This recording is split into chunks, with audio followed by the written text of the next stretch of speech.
What's up, people? Welcome to this episode of the Buy the Hood podcast or webcast because I don't know how you're consuming this content. I'm your host, as always. My name is Jimmy. And as we start off every show, that's with gratitude. Just want to say thank you to everyone for all of the support. You know, we get so much support in so many places. It's hard to name it all. But I do want to give a special shout out to all the students from Buy the Hood University, specifically all of the new members that came through the Intro to Precious Metals course. That has taken off and done so tremendous for us, and the outpouring has been crazy. And we want to say we definitely appreciate it. If you're watching for the first time, make sure that you subscribe to the channel if you're watching on YouTube. If you're listening to the audio version of this podcast, do me a favor and make sure you subscribe wherever you listen, whether that's Spotify, Apple, Google, or it could be anywhere. Pocket Cast, my favorite. No plug because they ain't cut the check. But with that being said, though, my partner Crown Corey's with me. What's up, Corey? Every day above ground is a good day, man. And you know how I do. Complaining ain't gonna make it go away. So I'm good, man. Yeah, man. Listen, and for those again who might be working for the first time, our show is dedicated to highlighting brothers and sisters who are doing amazing things in the community in terms of building businesses, doing any sort of work socially or what have you. And this guest that we have here today is very special, just like every guest we have. This young brother right here is doing tremendous work in real estate as an investor, and he has specific strategies that he uses that I talked to him about offline. And I figured it would be very powerful to share, because a lot of times people are looking to get involved in real estate investing, but they don't know how to get started, or they don't understand the specific strategies that can be used. So we're going to dig into that. But without further ado, I got the brother Quincy Williams in the building. What's up, good brother? How you? How's it going, man? I'm pretty good. And yourself? Oh man, I can't complain. Ain't nobody listening, man. So we go. I want to definitely get into some of the strategies that me and you had talked about. Because I think that some of the things you did, one of the things we were talking about was subject to, and I told you that I use subject to, and then you told me the way you did it, and I was like, well, I didn't do that. So I thought that was powerful, and I want to get into that. But before we get into that, can you tell our audience about your background? Where are you from? What was your upbringing like? So I'm originally from Willingboro, New Jersey. I grew up in Burlington. My upbringing was just, I kind of was in like a middle class neighborhood. I played a lot of football. That was kind of how I pretty much grew up, just trying to do football. Real estate was never nothing that I saw myself doing. I kind of just fell into it accidentally. Okay. Did you so you went to school in Willingboro. Did you go to college? I went to Penn State. I went to Rutgers. I went to a few JUCOs and community college. Oh, did you play football at Penn State? No, I didn't play football at either of the schools. Okay. Got you. All right, so that's what's up. So how did you go from someone who wanted to play? Well, let me ask you this question. When you went to college, what was your major? What did you plan on doing when you got to college? Criminal justice. I was going to be an attorney. Okay. Nice. Okay. So where did change happen? What was the change for you that led you from, going down that path to the path you're down now? So my sophomore year of college, my wife and I, we started our own separate shoe businesses. And what happened was it kind of started like an accident. Like it was my wife wanted to wear these new shoes. They were Roche runs, and she wanted to order these custom shoes. And when she ordered them, they were like extremely defective. They were messed up. And she was like, you know what, I'm going to order it again. I think she ordered it like 3 or 4 times and they all came back messed up. And she was like, you know what, I'm just going to, try to do it myself. So she did it. She customized her own shoes. And I was like, yo, like if everybody on this internet is making, shoes that are garbage, why don't we just try to do it our own? Because yours look better than the ones that you ordered. So long story short, she told me how to do it. We both went on Etsy and I was on eBay and she was on Etsy, and then we both ended up being on eBay and Etsy, and we just started making money with shoes. Now, we ended up pulling in 6 figures just by making shoes. Wow. And it was just kind of like a light bulb went off, because it was just like like I said, I was playing football, so like I was just like, I'm trying to go to the NFL. Like, I never saw myself as like a custom shoe designer, you know what I mean? Mm-hmm. But then like once I started making the money, it's just like it made me realize a few things. Like I was like, you know what, if I can make money doing this, then like why would I even need to go to college? Why would I want to be an attorney? I'm pulling in more money than a lot of attorneys just by making shoes. So that was kind of where I guess the switch happened, is where we started making shoes, because then eventually we quit our jobs. Like I was delivering pizza and my wife was working in Starbucks. So like we quit our jobs and then we were, visiting different countries. We went to Mexico, Turks and Caicos. Like we were going all around the world.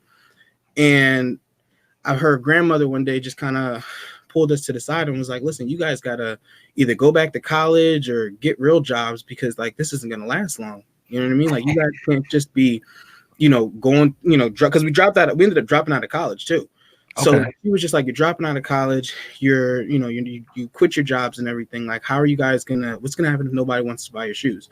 So that was a legitimate concern for us. So I was like, you know what, let's jump into real estate, because when we were staying in a bunch of different countries, we were staying in Airbnbs and we saw how much money people were making with Airbnb. So I was like, you know what, let's jump into Airbnb. So that's when we ended up buying our first property in Airbnb. Okay. So how did that first property, how'd that work for you? How'd that work out for you? What were some of the struggles or were there any struggles in terms of getting it up and ready for Airbnb? So the struggles were, it took us 9 months to buy a house, you know what I mean? And the reason why it took that long was because we were we were only doing shoes, you know what I mean? So it's hard to convince a bank to lend you money when your only source of income is from a shoe business. Mm-hmm. So one of the problems that we faced early was I was new to the whole tax thing, you know what I mean? Like we came from employee background, so taxes were taken out, you know what I mean? So like once you get into being self-employed, it's a different ball game. So we got a CPA and they were going over our finances and he was just like, oh, you can write this off. We wrote off so much money so that we didn't have to pay any taxes, but then it kind of bit us because the mortgage, they were like, listen, it said you only made 20,000. And I'm like, excellent point. Because I've seen that happen several times. That's an excellent point. And you understand why someone would do it, but then when you're looking to borrow, so you had to figure out strategies around that. But go ahead though. So what we did was, I think combined, we made like $20,000. So we were just like, I went to the loan officer and I was like, no, like, listen, like, look at my bank statements. Like, it's a little bit, it's a lot higher than, she was just like, no, come back next year. You need to make at least 60,000, like net, like after taxes. And I was just like, all right, whatever. So we went home and we started we opened up more shops. Like we did we were on Big Cartel, Poshmark, eBay, Etsy, and we expanded what we were doing. So we only had 2 designs at the time. Then we ended up having 50 to 60 designs. So when we did that, it kind of just took off for us. And after that year was over, that's when we netted 6 figures making shoes. So then we came back the next year to the same lady and was like, all right, listen, this is what we made. This is what we net. Now, mind you, we ended up paying $30,000 in taxes. And that's why we don't do it no more. You know what I mean? Because I realized after speaking to my accountant, he was like, listen, real estate's where it is, because we were getting between there's something called a FICA tax. Mm-hmm. And a lot of people don't realize that you pay FICA taxes when you have a 9-to-5, but you only pay 7 point something percent and your job pays the other 7 point something percent. But when you're self-employed, you're the owner and the employee. So it's 14%. So you make $100,000, 14,000 is just your FICA tax. That's not even just your income. It's just your FICA tax. So I didn't realize how much money we'd be spending in taxes. So that was another reason why I was like, we need to get out of this, because we got the house, but damn, you know what I mean? $30,000. That's a tough check, right? Especially when you feel like, I ain't getting nothing for it. That's how it feels. I'm not saying you don't, for people come at me about taxes, but that's a man, cutting that check had to hurt. It was brutal. And I was just like, I told my attorney, I told my accountant, I'm like, we're not having fun no more. At that point, I felt like I was just working for the man. That was a lot. And I was like, they do payment plan. We had to get on payment plans and all of that. But I was like, I'm switching to real estate, because when you do real estate, there is no FICA tax. You know what I mean? So if you make 6 figures doing shoes versus 6 figures with passive real estate income, you can save $14,000. If you made $100,000, you could save $14,000. You saved yourself 15%. Exactly. Yeah, that's one of the reasons why. And shout out to our sister Courtney, who's an attorney. She always says that the tax code is the cheat code, because it tells you what businesses to be in. And real estate is one of those businesses because it gives you so many advantages. Exactly. Yeah. So that transition, I know it was tough to cut that check and all that, but you actually did build a profitable business, which is amazing. Let me ask you this: in terms of e-commerce, which one of those sites was your best performing site since you were all over? What was the best one you would say? Etsy, hands down. Hands down. Okay. Yeah. That's why they in the they made it into the S&P. Yeah, it's funny because right, and to your point, Core, when I saw them make into the S&P, and I guess it's just my perspective of what Etsy is. Like Etsy is a place where people that do like arts and crafts sell their stuff in my head. But then when you look at their books, you're like, holy smokes, they're making, billions of dollars. So it's interesting to hear you say that Etsy was by far where you had the most success. Okay. It's funny. We had our Etsy accounts shut down, and it almost ruined us buying our Airbnb because so I didn't know at the time that we were in college. I didn't know that you can't use your student refund checks to close on the house because they consider it borrowed money. So, we had to, when we were under contract and we were using we were still doing our shoes.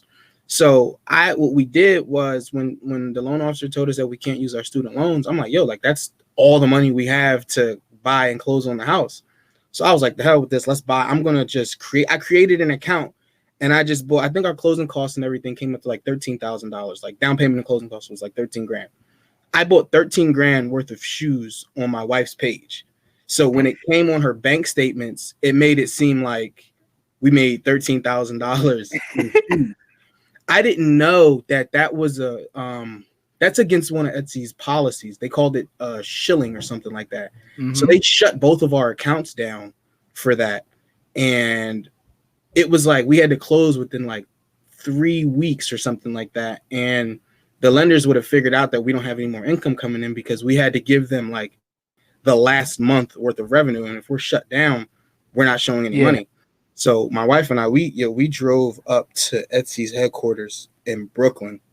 And I was just like, look, like y'all can't even, don't do this to us like that. Like, because I was sending them emails. They didn't have a phone number at the time and they weren't answering emails. They weren't answering nothing. And I'm like, I'm trying to close on a house and y'all shut us down. So we drove up there, sat at the security desk. I was trying to speak to an administrator. They had us fill out this form. And the dude at the security desk was like, listen, anybody who came up here and filled out this form, I never saw them again. So, fill this form out and we'll see what happens. And he was right. Once we filled that form out, before we even got back home, we both got an email that said our Etsy accounts were reinstated. Man, all right. So a couple lessons in there, right? The first lesson is being willing to take action, drive up there, and do what it takes to get the job done. That's one thing. The second thing I would say that I'm taking from this, right, and I always do this because one of the hacks about like having a podcast like this is you learn yourself, right? So I'm asking you about your business, but I take something from every one of our guests that we have on here.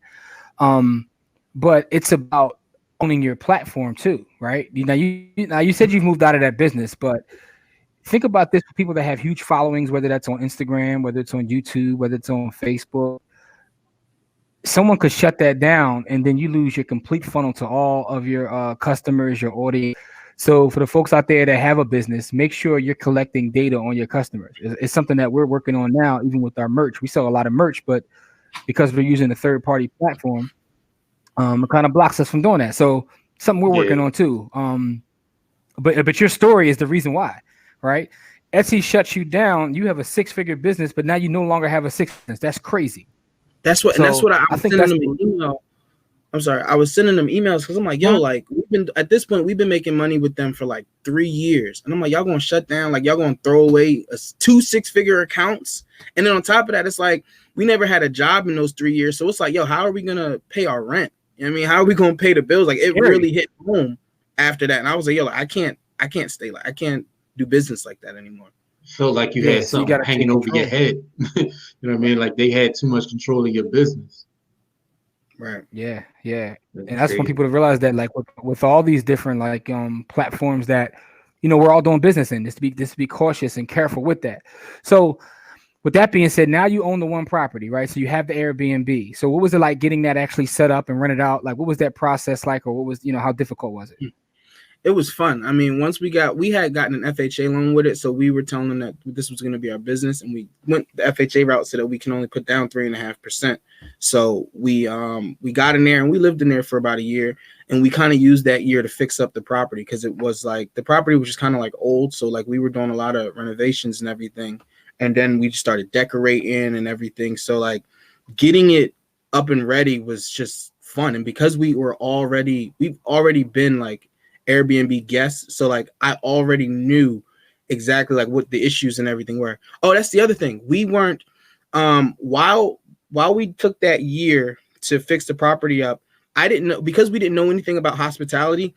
I went and worked at the Great Wolf Lodge as security, which was a resort, and then my wife worked at the Paradise Stream, the resort that you went to a few times. I'm familiar with that.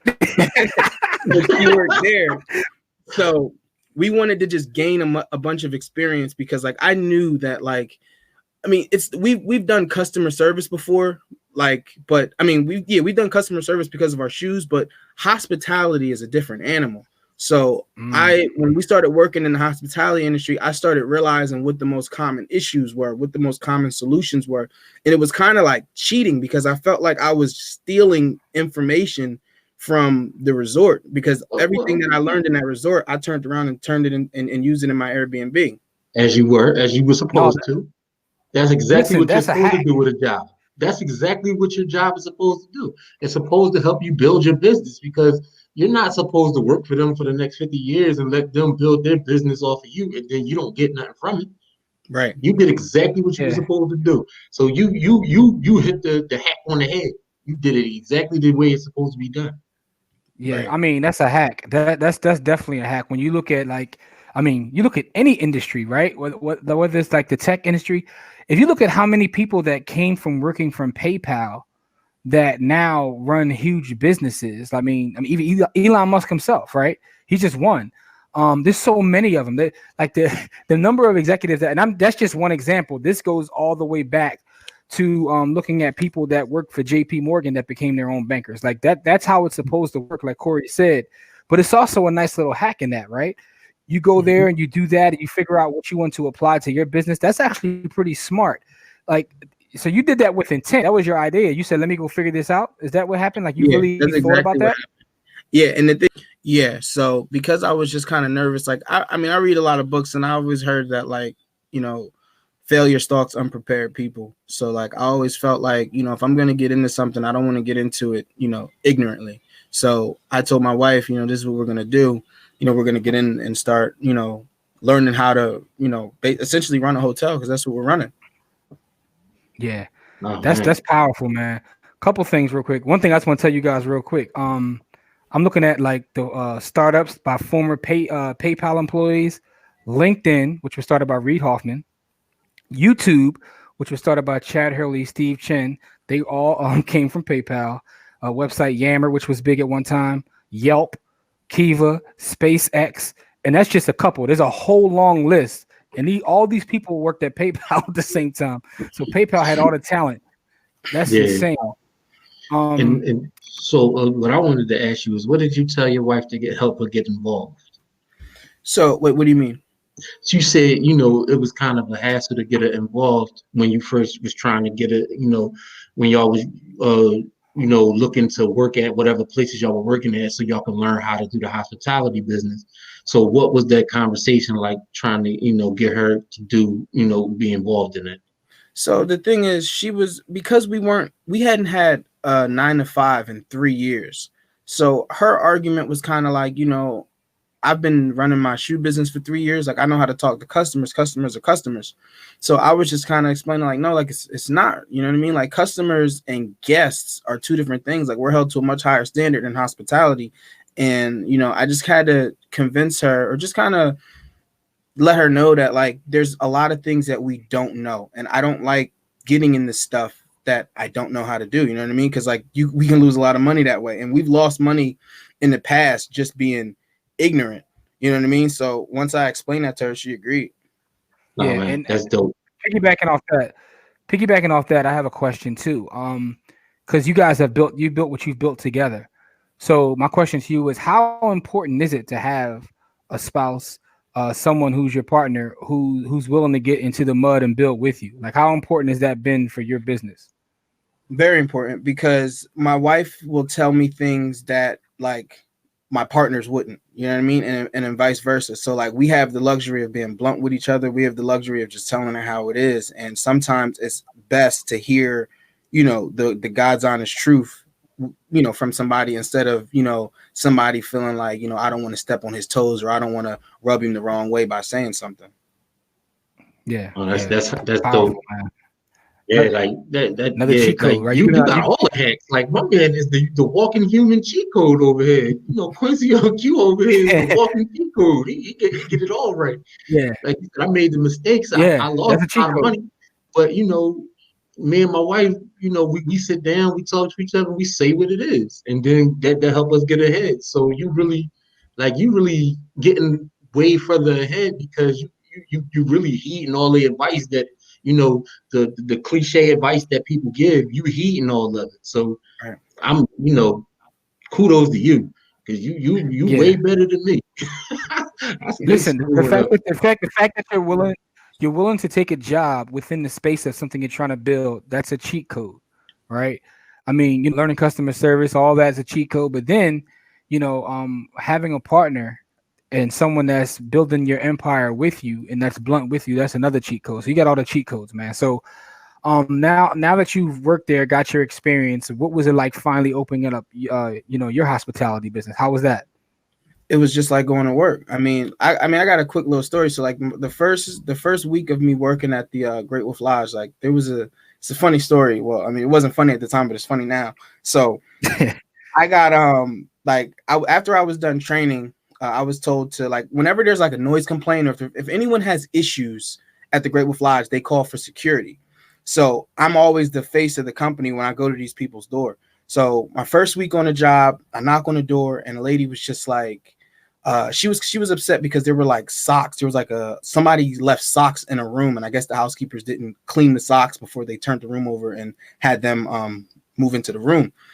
So she was just like screaming and complaining, like, yo, like I paid all this money. There's dirty socks in my room. And I never dealt with that. Like I've never dealt with something that was like not my fault, but like it had to be my fault. You know what I mean? Because I'm the face of the company. So I told her, like, I'm sorry you had to go through that. Or I'm sorry. That's what I said. I said, I'm sorry you had to go through that. And she was just like, you're sorry I have to go through that. And she was just like, I want to speak to your manager. So she was like, no, I want to speak to the general manager. So I was like, all right. So I'm walking back to the general manager's office, and I'm like, yo, like I'm probably gonna get fired. Like this is probably like I probably messed up like my first week. So I walked into the manager's office, the general manager's office, and I was like, hey, yo, listen, like Bill, I messed up. Like I said, this lady had dirty socks in her office. I mean, in her room, and I told her that like I'm sorry she had to go through that. And I'm like I'm so like I said, I thought that was the right thing to say. You feel me? Because I am sorry. Shit. So he's laughing, and he's like, don't worry about it, Quincy, I'll handle it. So I walk out, and I'm following him, and he was like, what seems to be the problem? And she, screamed the same way she was yelling at me, like my room was this and that. And the manager was like, what? He was like, what? You had dirty socks in your room? He radios into housekeeping. He was like, get me the director of housekeeping right now. The director came over here. He said, this lady paid X amount of dollars for a room, and she has dirty socks in her room. She said, get her he upgraded her room. Upgrade her the room. I want dinner on us, and I want her to give her a late checkout. And he was like, ma'am, I'm so sorry you had to go through that. You spent way too much money to be treated like that. I remember sitting back, like after he did all that, like she was like, wow. Like it was just a total switch. She was just like happy. Everything changed. And I just remember thinking, like, that's why they pay him more than me. Yeah. Right there. And it made me learn. I learned that overcorrecting is essential, very essential in housekeeping. And I use that now. Anytime there's a mistake or anything that had to do with my Airbnb, I'm offering pizza. I'm offering late checkouts. If I don't have a booking for the next day, I'm offering an extra day. And that's what got us Superhost status in 90 days. 90 days, Superhost. Okay, overcorrecting is essential. I like that. That's a bar. I gotta write that I down. mean, but that's Overcorrecting is real life essential. though, because this is something that we talk about. People remember how you treat them more than what you did for them. People Right. will remember that every How you single made them time. So feel. yeah, how you made them feel, like how you treat them, how you make them feel. So overcorrecting is like, okay, I understand how you feel, and I'm gonna make you feel better. Like, all right, I'm gonna give you something that makes you feel better. And Right. so, you know what I Yeah. mean? That is one of the, it's like you said, it's essential to any, that's essential to any business, but especially in the Yeah. hospitality business. Overcorrecting is essential. That's a bar. So listen, so when you started George, you said it was just like going to work, right? You said it was just like you were going to work. And it was a success.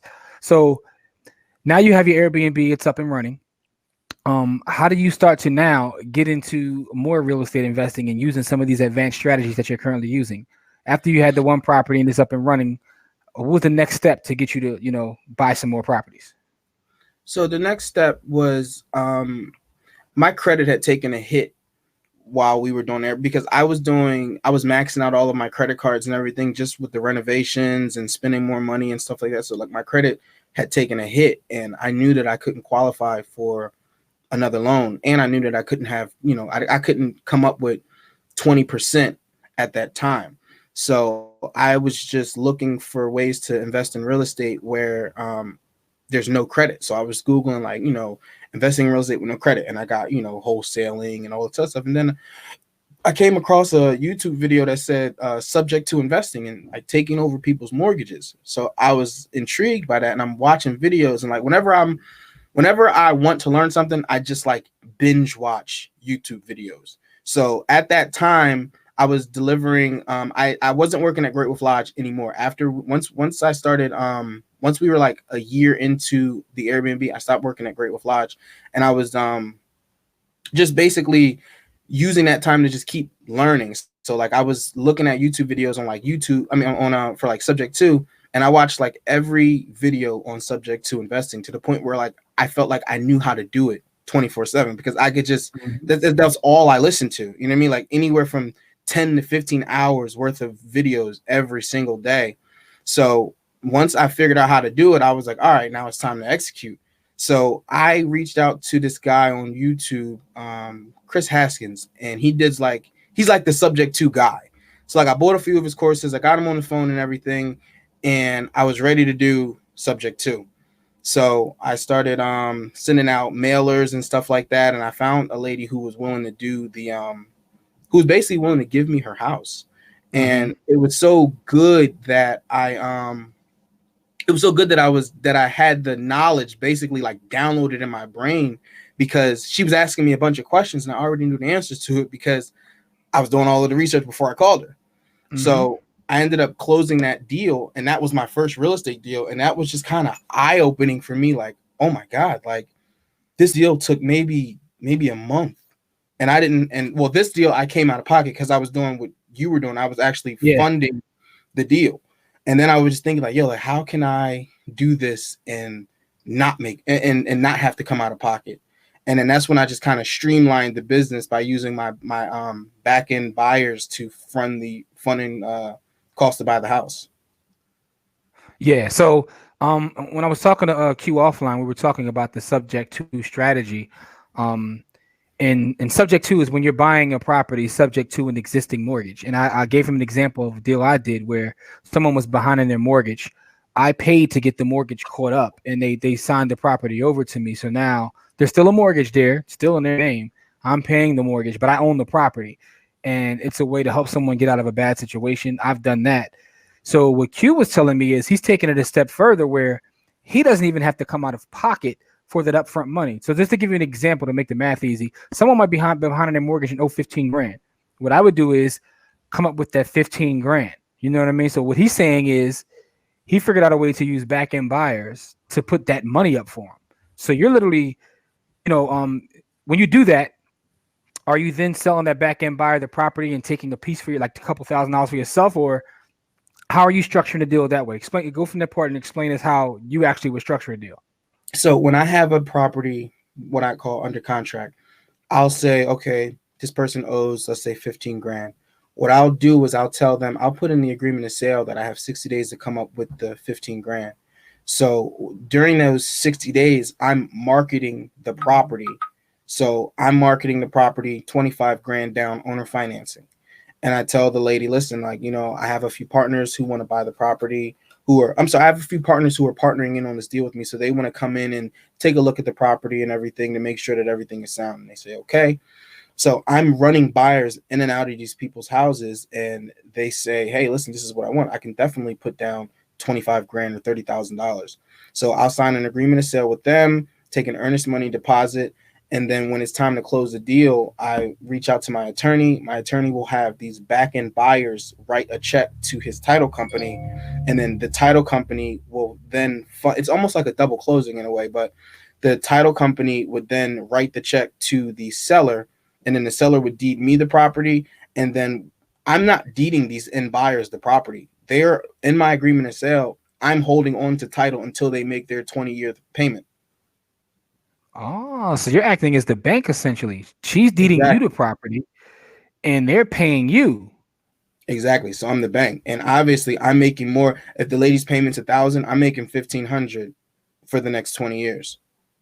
So I'll make $500 for the next 20 years. That right there is absolutely fire. My man got all the hacks.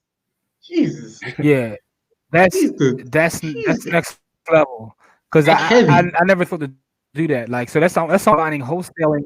That's almost combining wholesaling with subject to. It's almost like damn near a hybrid. Yeah, it's almost like a hybrid. That's pretty dope. So I've never done that. Kind of like mind blowing, right? You just stop in your tracks a little bit. Like, dang, that's kind of yeah. Have you ran into any issues with banks and stuff like that with subject to? Now I haven't, right? So I haven't done one in a couple of years. But what I will say is this: the reason I haven't is because I was making the payments. Now, one time I did get contacted by a bank to say that, hey, we see that there was a new a deed recorded and we hold a lien on this property. And I kind of talked to them and explained the situation and it was fine. But I've never gotten in trouble. Now I do know that of other people that have gotten, their mortgages called. But anybody I know that's had that problem is because either they were late or missed a payment. In my experience, at least, is when the payment's there or early or on time, a lot of times you don't get bothered. So how about you? You said you've had a situation where the bank contacted you? Two situations. Well, one, I got sued. I got sued by a buyer. I'll go into that first because it kind of led into the issue that I had with the bank. So a buyer from this was a New Jersey property. A buyer, she realized that, like, I guess she didn't understand fully that me taking over the loan means that the loan will remain in her name. So she thought that since the loan still remained in her name, that she can still stay at the property. So like she moved out, but then she broke back into the property and then took me to court and said that what I did was fraudulent and that the loan was still in her name. I ended up winning that lawsuit. I countersued her for $30,000 and won. And the judge sided with me, and she ended up filing for bankruptcy. Now, the bankruptcy is what made the banks kind of reach out to me, because then they had to do a title search, and they found out that I was the owner. And they called me and was like, you can't do this. We don't have a borrower anymore because she filed for bankruptcy, and we're gonna end up foreclosing on the property. So I spoke to numerous like corporate executives, like, listen, this is what I do. The payments have been made on time. Like, what's the problem? If I'm making your payments, then what's the issue?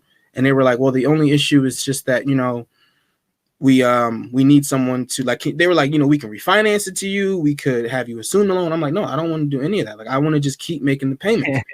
And they were like, well, you can't. And I said, okay, well, tell you what. I said, when you serve me a notice of default, I'm not going to make any more payments. I'm going to take out everything that I put into that property, and my attorneys are going to drag this out and litigate this for at least 2 years. And then if we lose, I'll buy it as a short sale, since that's what you guys are going to do anyway. This was a year ago. They have not served me a notice of default. But you've been continuing to make the payments. I still make my payments, but they've never served me a notice of default. I'm still waiting on it. Yeah, see, that's dope. So now in that situation, I never had nothing like that either. but I have done something like this in the past and then refi with my credit union. So contact the credit union, refi, and get them off of it altogether. I've done that. Just because at that point, like a lot of times, what I'll do is I want to be able to borrow more, especially if it goes up in value, right? So a property goes up in value, and I want to take something out of it. I'll refi the whole thing because now I'm the owner of the property. But I just think that like the way you put that whole play together is fire. Like that's powerful because if you're able to do that kind of system, which is why systems are important. A lot of times, me and Corey talk about this often. Having a system is more important than working hard. Everybody want to outwork each other, but if you sit down and put together a system, it's more powerful because you have a system where you really don't even need any money. All you need is to find the lead. I have a vice president of a bank that like gives me leads now because he the first property that I ever did a subject to deal on, the vice president of the bank called me because it was crazy because like I was, it felt like everything was like in slow motion, just doing it because I've never done this before. So like when I came into the bank and I had a check for, it was only like $5,000 or something like that to get the loan reinstated. The vice president, they took the check and they cashed it and they asked for my name and phone number. And then they called me. The vice president called me and was just like, hey, like, what is this? Like, what's going on? And I was just like he was basically asking, like, who am I? Like, I see that you're, taking over the property. And I said, listen, this lady is just a client of mine. You know what I mean? Like, I help her. I assist her with making her payments. That's it. He said, okay, no problem. Listen, he said, if you have any issues, you call me directly. I understand what you're doing, and we're not going to have any issues because he explained it to me. He said, the thing is, we have what's called a performing loan list and a non-performing loan list. And he said, we need as many performing loans as possible. So for you to take a non-performing loan and turn it into a performing loan, you're essentially creating an asset for the bank. So it makes no sense. He said, it makes absolutely no sense for us to call a note due or accelerate a mortgage payment when you are, you're basically creating an asset for us. And then all that's going to happen is if you end up defaulting, we're going to end up selling this property for a fraction of what we lended it in the first place. So and that's only allowed.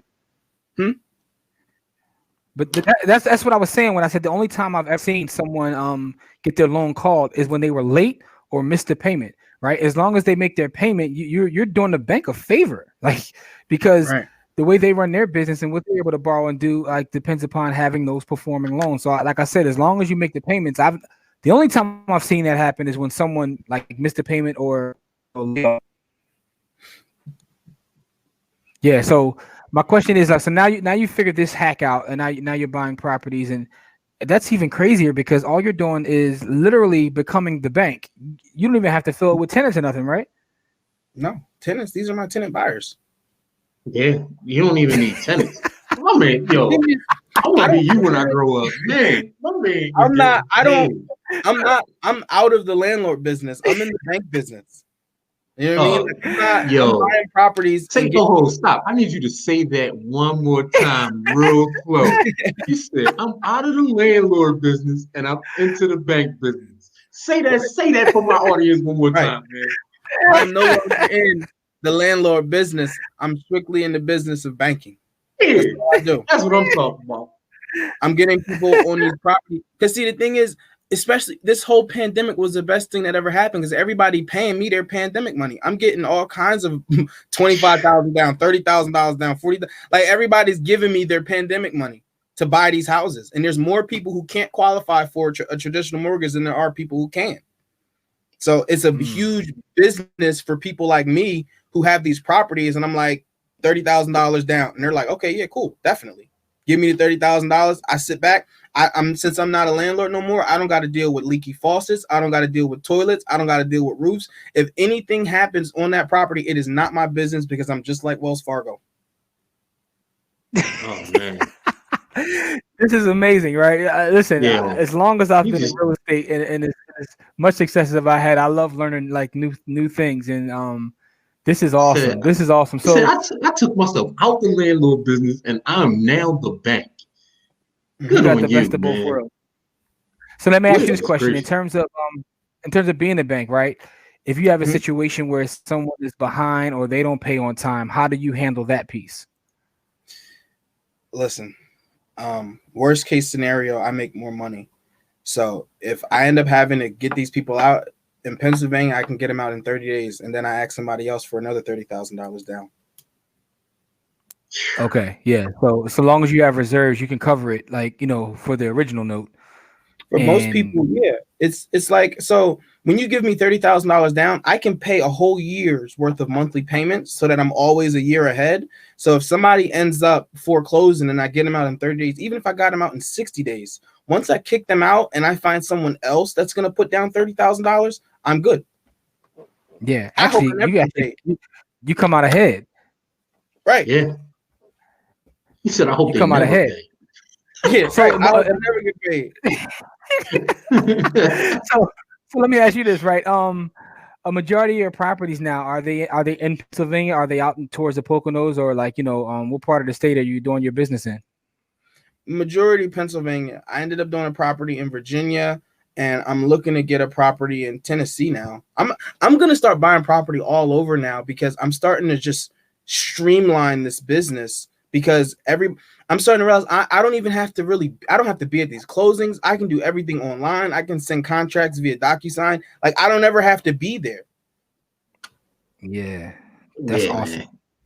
That's awesome. So you built up your buyers list where it's easy for you to find someone like pretty fast in terms of or at least your system. Maybe not your buyers list, but your system. Once you get something under contract, you don't have a problem finding a buyer. Right. And since I have the contracts, so like I have like airtight contracts. So whenever I go across the state borders, like Virginia, all I have to do is call a real estate attorney in Virginia, say, hey, listen, I'm Quincy Williams. I'm a real estate investor out of Pennsylvania. Can I send you some contracts? And you just, for lack of better words, Virginia-fy these contracts so that I can do this in Virginia too. They say yes, they send it over. That's what they do. And then I close. Man, listen, Q, you figured out the ultimate hack, right? All the hacks we talked about, this is the ultimate hack, because one of the as someone who is a landlord, I'm not gonna lie, man, I got a call just this past week from a tenant, like, complaining about a screen door, and I got it fixed, but it was just irritating, right? When you start making money in different places, tenant calls become more irritating. So you figured out how to avoid that piece and become the bank, because at the end of the day, being the bank is the ultimate goal. I was having a conversation with my real estate partner this past week, and I was telling him that all of the people, all the old heads that we came up under buying real estate in the 80s, 90s, or what have you, all of them have transitioned into lending. All right, they've become hard money lenders, and so in speaking to them, a lot of them realize that's the ultimate thing, is to be the bank, not to be out there swinging nails, not to be out there collecting rents, and it's just to take your money and make money and keep doing that. So congratulations to you, man, for figuring that piece out. I mean, that's a long way from selling shoes on Etsy, man. Like that's fire. Like your whole story, your whole story is fire, man. So let me ask you this question. Along your journey, right? From going from someone who wanted to play football to the Etsy days or what have you, what is the biggest hurdle out of all those? I mean, you've given us an amazing story, but what is your biggest hurdle? I think the biggest hurdle for me was, honestly, I would probably just have to go back to the taxes, because like that kind of sidelined me. You know what I mean? And it kind of, I didn't realize that I was kind of like, I had the right mentality, but I was in the wrong lane. You know what I mean? Because like in real estate, I can buy up as much property as possible, and I get rewarded for that. I get tax credits, I get depreciation, I get all of these perks when I'm hustling. But when I was doing shoes, the more money I made, the more money they took. You know what I mean? 15% of 100,000. You know what I mean? 15,000. If I make 200,000. You know what I mean? Like it just, I guess the ignorance was kind of one of the biggest hurdles. Another hurdle was just dealing with the wrong people. Like, I don't think people realize how powerful relationships are. And I'm guilty of being around people who didn't bring anything to the table but their mouth. And I think that kind of slowed me down a little bit, because while I'm sitting here feeding them, I'm not feeding myself, or I'm taking away and I'm not learning anything. And once I started being around like-minded individuals, I just kind of took off. Yo, you That's sound awesome. just like Demetrius. We just had another guest that came on recently, and he said the same thing. He said, once I changed my Yeah, young circle, guy when I too. changed, yes, y'all in the same. Like he runs some businesses in Connecticut, where he was like, yeah, once I changed my circle, everything changed. He was like, it just popped, and you just same thing. Like once you get around the right folks, and we had another young brother that does credit on here, and he said the same thing. Mhm. Changed my circle, changed my life. So Yeah, that's we're like a sensing some common common thing. themes, common themes. You know what I mean? When you change the circle of the people around you and get around like-minded people, it gets a lot easier to do the things that you aspire to do. Exactly. So So, Quincy, let me ask you this: what is like your favorite book, or maybe anything that has inspired you along your journey that helped you get to where you are today? I'd probably say The Richest Man in Babylon. And I say that because I used to have like a spending problem. And Okay. I just, I wasn't really spending my money wisely. And again, that's why, it was good that I have my wife because, my friends don't tell me it. They're just like, oh, you ain't got it? All right. My wife is more like, why don't you have it? I know how much you got. Why don't you have it? You know what I mean? So like it made me have to do some self-reflecting. And when I read The Richest Man in Babylon, it just kind of told me or just kind of taught me like how important it is like budgeting wise and how to spend your money, how to put money aside. And it just changed me in terms of like it just changed me in terms of my finances just by reading that book. Yeah, that's a powerful book. We actually just posted about that recently. Because that's one of those books that I might read like once a year, like Dad Who Moved My Cheese, because those are very short books, but they're powerful. And what I talked about on our Instagram post was how my lesson from that was to always pay yourself first. Because one of the things that you learn from there, just by taking a small piece and putting it away, not that you should go blow your money, but even if you blow your money, every time you put something away, that's going to start to work for you. And you build up that pile to the side that'll work for you, and it starts working harder than you. That's when you've got financial freedom. See, a lot of times people look at financial freedom as a number, and it's about a system, in my opinion, at least. It's about time, it's about a system. If I have money that's working harder for me and that can generate what I'll do working, I'm free. My money is working. I don't have to go work. I sent all the old white men out there to work for me, all the former presidents to go work for me. That's my employees. Those are your best employees, by the way. right. Exactly. So, Q, what's your future look like? What are some of the things that you're trying to get into in terms of real estate or maybe any other business? What are some of the things you're thinking about for your future? So I want to get into helping people who have mental disorders. Just I want to start in drug addictions and stuff like that. Like I lost an uncle a few years back to just a drug overdose, and I've always had a heart for that market. And I actually bought a commercial building. I bought a commercial building a year or so ago, and I was trying to kickstart it off there, but it ended up getting pretty much sidelined because like I it's crazy. I have it on my Instagram. I had to go through like a zoning board to get the to get like a special use permit in order to allow that. And like when I went to that hearing, it was like a lynch mob. Like it just so many people showing up, like not in my backyard. We don't want it here. Who do you think you are? And it was just the first time that it was so overwhelming, but like it frustrated me because, it opened my eyes to a few things because I should have done a lot more research in that area because it wasn't the best area. And although I got denied for like there was like parking reasons and stuff like that, but like the way the structure is with a zoning board is they bring up a lot of issues, and a lot of these people, aside from them complaining about them not wanting it here, they brought up a lot of good points that I was just like, damn, like that was a good point. Like, like stuff about like fire escapes and how many people to a room. And like there was one situation where they were like, yo, like we don't even have public transportation. Like, how the hell are you going to have people who don't have jobs or don't, like, how are people going to get to and from their jobs? And I'm like, that's a good point.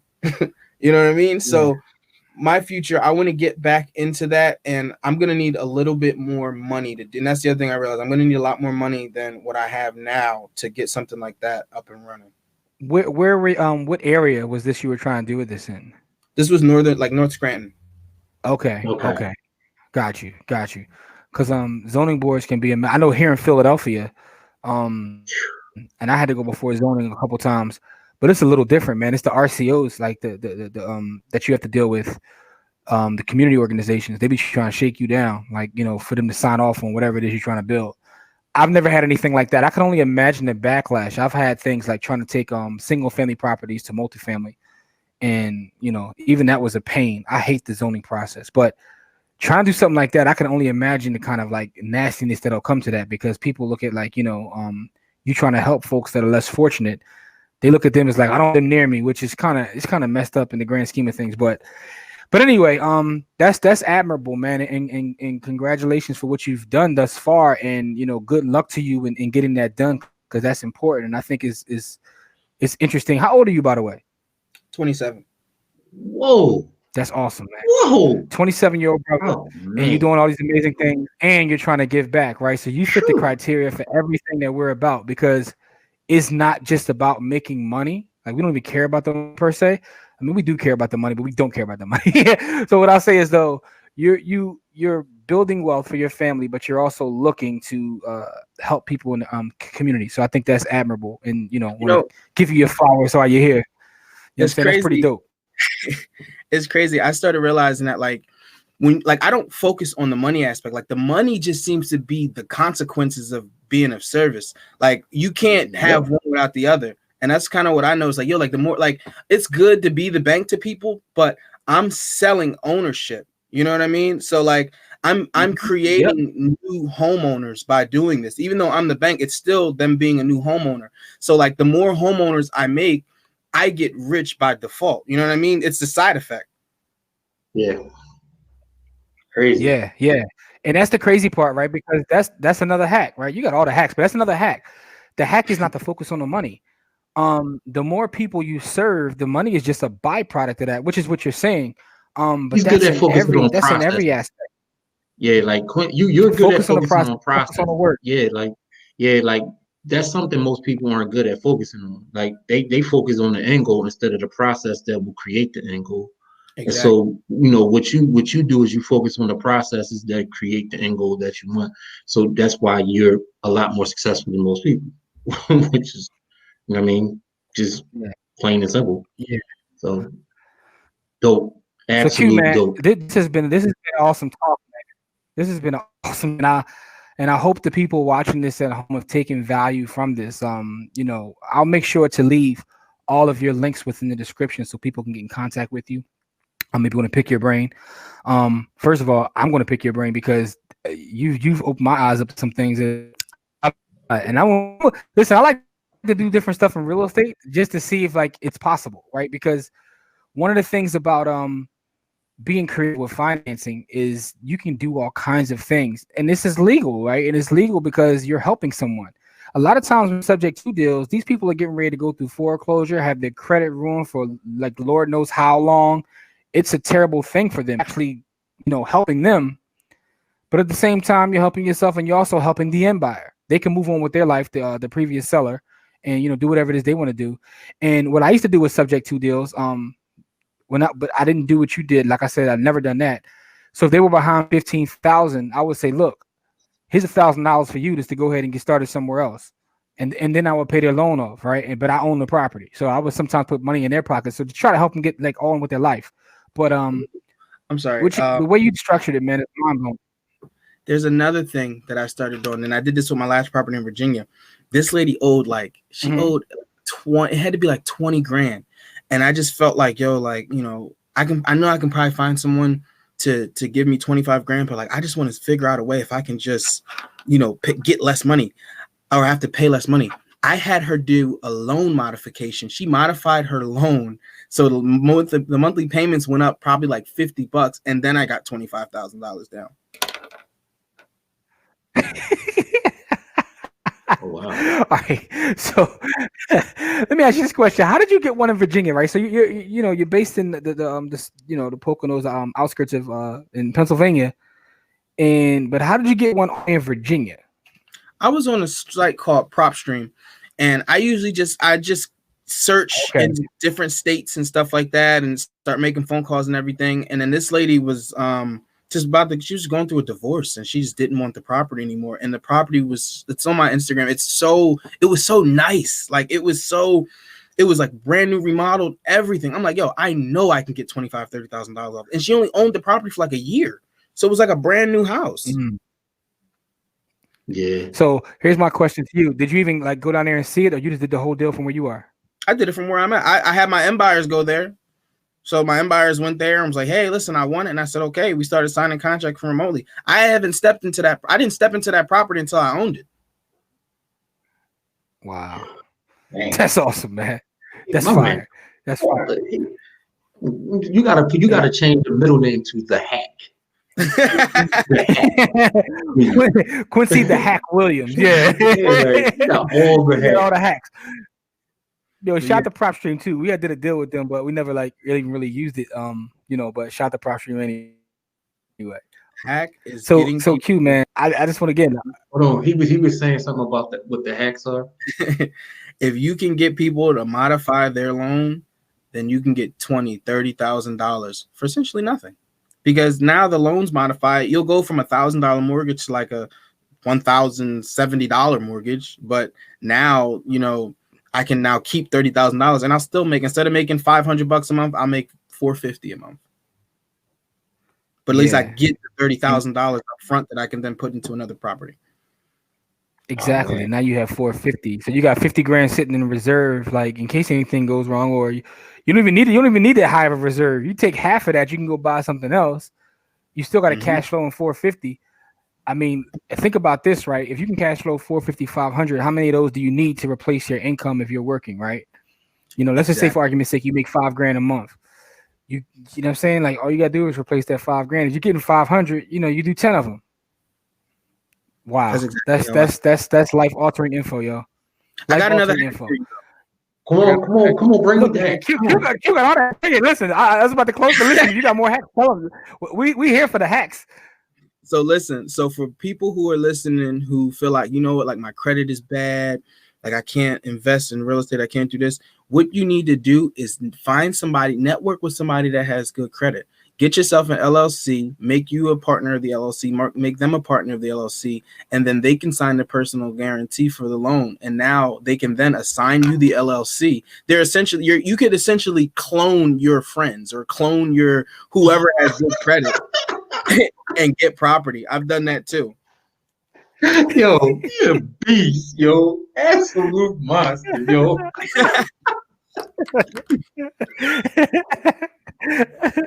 Yo, I'm sorry, my stomach is, yo.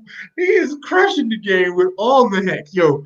I gotta give you my phone number, dog, because when I need the hack, I gotta make a call, man. You got all the hacks. Listen, one of the buildings that I bought, I didn't have the credit at the time, so I just had a friend who had good credit. I was like, listen, yo, I'll pay you $2,500. Just create this LLC for me, sign the personal guarantee. He said, okay, whatever. He's not even in real estate. He signed for it. I paid him $2,500. After the closing, he just signed over the LLC to me. I now own the property I now own the LLC, which means I now also own the property, and I didn't have to qualify with my own credit. Oh. Dope, yo, man. Yo. The man. All right, listen, forget the hack. This is the man, Williams. The man. Yo, listen, because we'll be here all day because we all the hacks, man. I just want to say this, man. Make sure you find out what this brother got going on, because as you can see, he's figured a lot out. He's very, very intelligent, and he's out here crushing it. So, congratulations to you, good brother. Continue to do what you do, man, and don't lose focus on trying to help others, because that's important. It's okay to build wealth, but if you're only building it for yourself, then you're not really doing anything. But when you start to spread that out and help other folks, then that's when you're doing good work, man. So continue to do that. Much continued success, man. And, we're going to be following, and our audience, hopefully you guys follow Q, what he got going on too, right? Because everybody we show on our platform is someone that looks like us, that's doing great work. So, imagine if we all work together, we can do amazing things. And that's what it's about, is building community. So with that being said, man, for myself, my brother Cora, Quincy, want to say thank you for your time, good brother. For the folks out there, follow what he's got going on. Continue to follow what we got going on. Share this episode, man. You may impact someone's life with this episode, so make sure you share it. As we always say, it's not about how much money you make; it's about how much you keep. game elevates, and we shall see you on the next episode. Peace.